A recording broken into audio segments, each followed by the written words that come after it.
Welcome to RichTrybe. Listen, I want to start this explainer with a harsh reality that honestly most people just refuse to believe. And stick around because by the end of this, you are going to look at every single dollar you earn completely differently. See, I personally know people making $200,000 a year, driving brand new luxury SUVs, living in these beautiful downtown penthouses, who are exactly 30 days away from complete bankruptcy. Let me show you exactly how to avoid their fate. Okay, hold on a second, Richard. If someone is pulling in a massive salary, like 200 grand a year, how on earth does that leave them with absolutely nothing? It just seems like basic math would protect you at that kind of income level. You would totally think so, Monique, but basic math is exactly what they're ignoring. Let's really dive into this. There's actually a term for this specific demographic in the financial world. They're called a Henry. That stands for high earner, not rich yet. A high salary actually gives people this false sense of invincibility, and that leads directly to some pretty catastrophic spending habits. Take a look at the corporate lawyer on the left here. They make $200,000 a year, sure, but they lease a luxury SUV for $900 a month, and they rent a $4,000 penthouse just because they feel they've, earned it. Add in eating out at high-end restaurants every single day, and after taxes and inflating their lifestyle, their savings sit at absolute zero. They're basically stuck on a hedonic treadmill, working exhausting hours just to maintain an illusion. Wow. Okay. And what about the investor on the right? Right. So the investor might actually make half of what the lawyer makes, but they buy productive assets, stocks, real estate. They aren't buying things that lose value the literal second they leave the lot. They're buying things that pay them to own them. So this brings us to rule number 1, rich versus wealthy, the mindset shift. But wait, people work incredibly hard. Is it really so wrong to want to enjoy the fruits of your labor right now? No, it's not wrong at all, Monique, but it's super dangerous to confuse looking successful with actually being secure. Rich is loud, right? It's the least Tesla.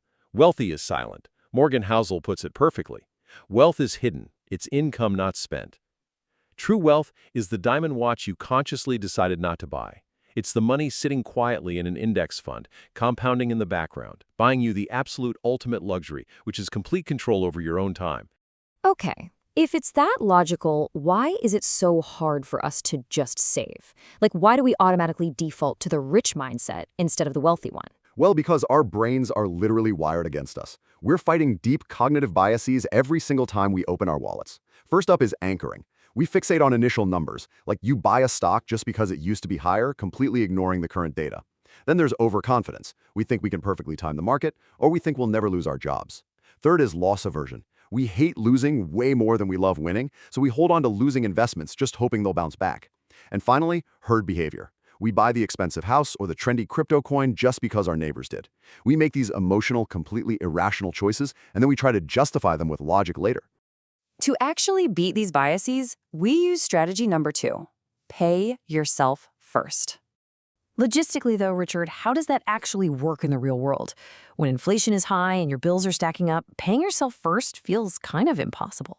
I know. It feels impossible until you automate it. We call this reverse budgeting. And here is the wealthy person's exact roadmap. Step 1, your income hits your account. Step 2, and this happens instantly before you even see the money, an automatic transfer moves 30 to 50% straight into your investments. Step 3, you live off whatever is left. You see, the middle class pays bills, buys wants, and saves what's left, which is usually nothing. The wealthy secure their future first.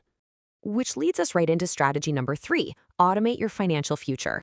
Look, human willpower has an expiration date, which is exactly why you must automate those choices, like your 401k and IRA contributions, to completely remove decision fatigue. By the time you get tired and emotional at the end of the month, the money is already put to work. But does a really small automated transfer actually matter? If I only have an extra $1,000, that's not going to make me a millionaire.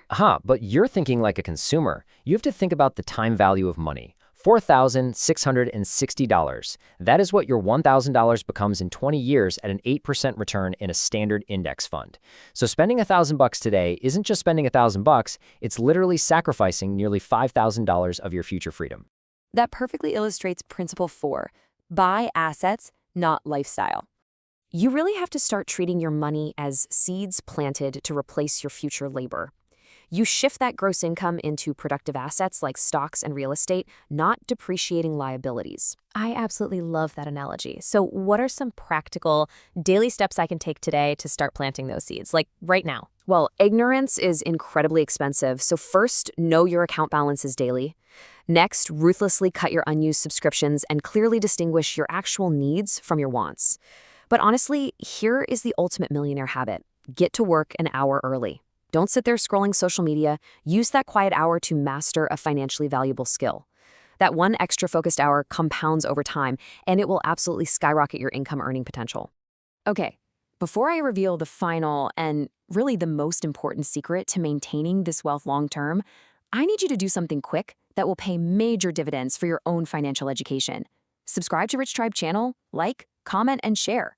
This whole community is built on sharing high-value knowledge, and hitting that subscribe button is your daily commitment to building a wealthy mindset. All right, finally, rule number 5, consistency over perfection. Building wealth isn't about hitting a home run or getting some lucky lottery win. You are going to have financial setbacks and market dips. It happens. The true secret is relentless consistency and recovering quickly when things go wrong. So at the end of the day, it really just comes down to the small choices we make every single day. Exactly. The wealth gap is literally just the cumulative result of decades of tiny, everyday financial decisions. So ask yourself right now, will your next purchase determine your financial class? The next time you open your wallet, remember that you are choosing between looking rich today or actually being wealthy tomorrow. Choose wisely.